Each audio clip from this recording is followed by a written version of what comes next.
Chicken gravy కర్రీని అయితే ఇలా ఒకసారి ట్రై చేయండి.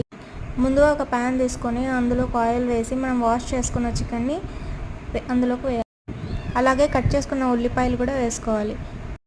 ఇవన్నీ కాసేపు వేగిన తర్వాత అందులోకి పసుపు వేసి కాసేపు వేయించుకోవాలి. ఆ తర్వాత కారం, ధనియాల పొడి, చికెన్ మసాలా 3 వేసి మిక్స్ చేసుకోవాలి. ఆ తర్వాత అర గ్లాస్ నీళ్లు పోసుకొని ఒక 10 నిమిషాల పాటు ఉడికించుకోవాలి. ఈ గ్రేవీ అయితే చపాతీ కాంబినేషన్ అండ్ పూరి కాంబినేషన్లో అయితే సూపర్ ఉంటుంది.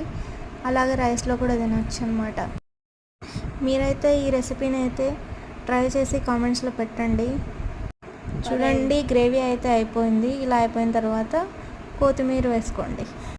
ఇలాంటి వీడియోస్ కోసం అయితే మన ఛానల్ని అయితే సబ్స్క్రైబ్ చేసుకోండి. అలాగే ఒక లైక్ చేయండి.